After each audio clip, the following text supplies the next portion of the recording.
All right, so get ready because we are diving deep into the mind of Sam Altman. Oh, yeah. This is going to be a good one. Looking forward to it. Yeah. So we're talking about his recent interview on the David Perell podcast. Okay.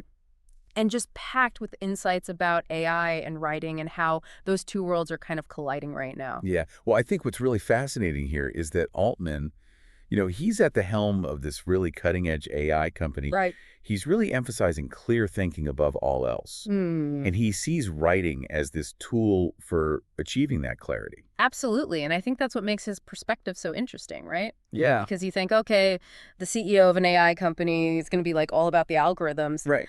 But he really brings it back to like the core of how we communicate and how we think. And it's so interesting because he actually uses ChatGPT almost every day himself. Really? Yeah, like he uses it for emails. He uses it to refine his thinking. It's just really integrated into his workflow. That's interesting because it really underscores that distinction that he makes between, AI just generating text Yeah. and AI actually being used as a tool to refine and expand on your existing ideas. Right. It's like it augments our abilities. It doesn't replace them.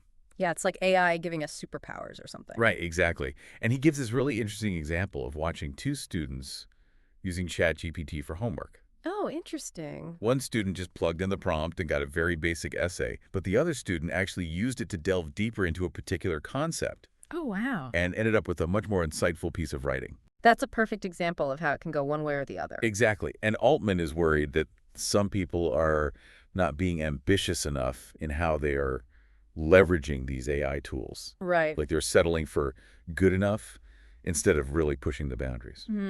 So instead of asking AI to do the thinking for us, we should be asking it to help us think bigger. Yes, you got it. I like that. And that brings us to an interesting question.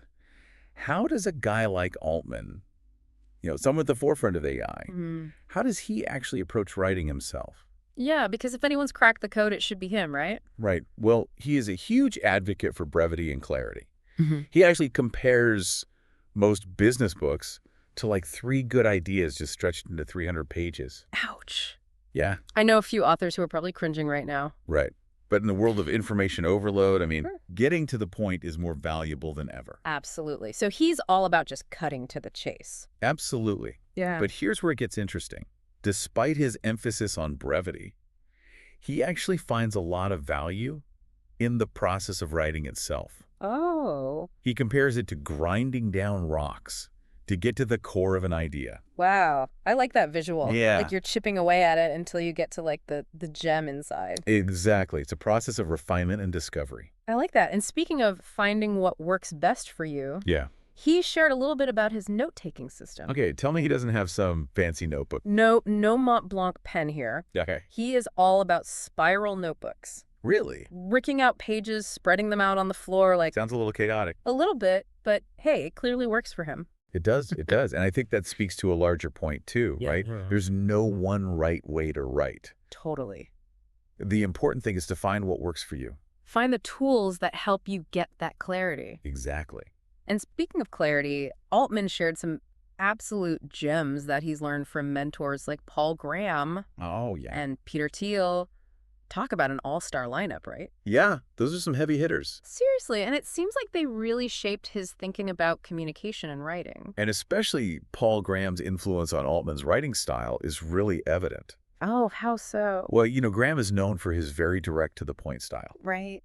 And Altman really adopted that, recognizing the value in cutting through the noise and just delivering information clearly and concise. So it's not just about having great ideas, but it's about being able to communicate them in a way that really resonates. Exactly. Yeah, and I think that's something that we see again and again with Altman. Definitely. Yeah. For sure. And it goes even deeper than that. Oh, really? Like he draws this really strong connection between clear communication and effective leadership. Interesting. He believes that if you can't articulate your vision, Yeah. In a clear and concise way, it's going to be really hard to get people on board. That makes a lot of sense. Right. Because, if the message is muddled, the mission's going to be muddled. Exactly. Yeah. And we're not even just talking about like grand speeches or anything. Right. Altman sees clarity as essential in everything. In everything. Yeah, from internal memos to product announcements like across the board. Wow, so he really practices what he preaches. Oh, absolutely. And get this, he even uses writing to help him make strategic decisions for OpenAI. Wait, really? Yeah, isn't that interesting? So he's not just using writing to communicate, he's using it to actually, like, problem solve. Exactly. He finds that act of putting his thoughts down on paper, even for something as complex as strategic planning, Yeah. it forces him to be more precise, to identify any flaws in his thinking.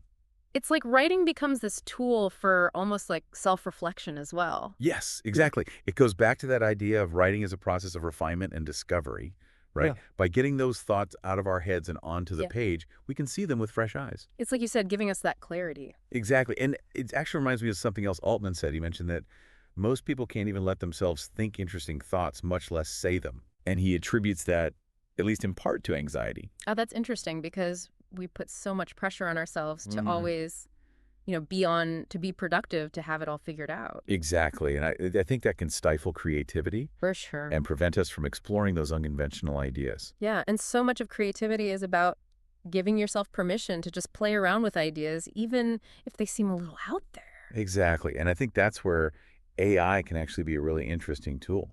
Oh, how so? Well, if we can offload some of those more mundane tasks to AI, it might free up some mental space for us to engage in that deeper level of thinking. So it's not about replacing our creativity, but giving us more space to actually be creative. Exactly. And that's a really powerful idea. It is, and it kind of changes the whole conversation around AI and writing, because I think a lot of people are afraid of it right now.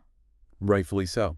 But if we can look at it as this tool that can help us unlock new levels of creativity, I mean, that's exciting. It is exciting. And, when we talk about AI and writing, we've talked about Altman's personal approach. Right. What about the bigger picture? Yeah, what about the future of writing in general? Exactly. Like, how does he see this technology shaping the way we write as a society? Yeah, because he's in a unique position to really see where things are headed. Absolutely. Hmm? And Altman believes that AI is going to completely revolutionize writing. There's no doubt about that. Okay. But not necessarily in the way that people fear. Okay. He doesn't see a future where robots replace human authors entirely. Oh, okay. Instead, he sees a future where AI becomes this collaborative tool. Like a writing partner almost. So helping us to write better, faster, more creatively.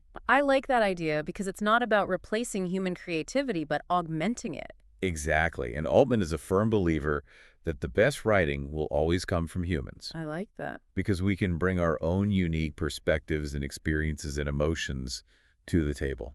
Yeah, there's something about connecting with a story on a human level that I think is really important. Absolutely. And that's something that even the most advanced AI can't replicate. Not yet, at least. Not yet. Who knows what the future holds, but I think that human element is always going to be important. I agree. And Altman actually posed this really interesting thought experiment. Oh, I love a good thought experiment. What is it? Imagine the most popular novel of, say, 2027. Okay, 2027, got it. Do you think it will be written by a human or AI? Oh, that's a good one. Right. And what does he think? He firmly believes it will still be written by a human. Really? That's interesting. He talks about how when we finish a really great book, we want to know more about the author. Right. The person behind the words. Yeah, we want to know their story, their inspiration. It's like this whole other layer of connection. Exactly. And I think that's something we crave on a subconscious level as readers, that human connection. And it's not just about the story itself, but it's about the shared experience of being human. Precisely. And that's something that AI, at least for now, can't replicate. Yeah, it's like that saying, art imitates life. Right. And, I think that's what makes stories so powerful. And that brings up a really important question. What's that? How do we ensure that as AI becomes more powerful in the realm of writing, Yeah. that it's used responsibly and ethically? That's the big question, isn't it? Yeah, and, it's not just about being ethical for ethics' sake. Right. It's about making sure that we're using AI to actually create a better future for everyone. Exactly. Like, we don't want to just be innovating for innovation's sake. Exactly. We need to be intentional about the future we're building. And I think that's what I appreciate about Altman's perspective. I do too. Because he's not shying away from these big questions, Right. He's not afraid to address the elephant in the room. Exactly. And, going back to what you were saying about AI augmenting human creativity, it feels like we're standing on the edge of something completely new and uncharted. It does. It doesn't. It's exciting and a little bit daunting at the same time. Totally. And Yeah. that's why I think Altman's insights are so valuable here. Because he understands both sides of the coin. He gets the power of AI. Right. But he also really values the human element of writing and thinking. Yeah. And that combination is really rare. It is. And, he even posed this thought-provoking question. Oh, I love a good thought-provoking question. What is it? Okay, so imagine the most popular novel of, say, 2027. Okay, 2027, got it. Do you think it will be written by a human or AI? Ooh, that's a tough one. Right. I mean, AI is evolving so quickly. It really is. But I still think there's something special about a story written by a human being. And what does Altman think? He actually agrees with you. Really? Yeah, he firmly believes that the most popular novel of 2027 will still be written by a human. Wow, that's really interesting. It is, and he makes a really compelling point. What's that? He talks about how when we connect with a book on a deep level, it makes us curious about the author. Oh, absolutely. Like, we want to know who this person is, where they get their ideas. Exactly. It's like we're not just interested in the story itself. Right. We're interested in the human being behind the story. Because stories are ultimately a reflection of ourselves, right? Exactly, and that's a connection that AI just can't replicate. At least not yet. Not yet. But it really makes you think about the future of writing. It does, and I think the big takeaway here is that What's that? as AI evolves, so too will our relationship with writing. And hopefully that relationship will be one of collaboration and augmentation. Exactly, because AI has the potential to help us unlock new levels of creativity. And to push the boundaries of what's possible with language. Absolutely, and that's something worth getting excited about. It really is. So as we wrap up this deep dive into the mind of Sam Altman, what are we left with? I think we're left with a sense of optimism and also a call to action. I like that. Because AI is a powerful tool, and it's up to us to decide how we're going to use it. To shape the future of writing and of our world. Exactly, and that's a responsibility we shouldn't take lightly. Absolutely. Well said on that note. I think we'll wrap things up here. Sounds good. As always, it's been a pleasure diving deep with you. Likewise, until next time. Take care.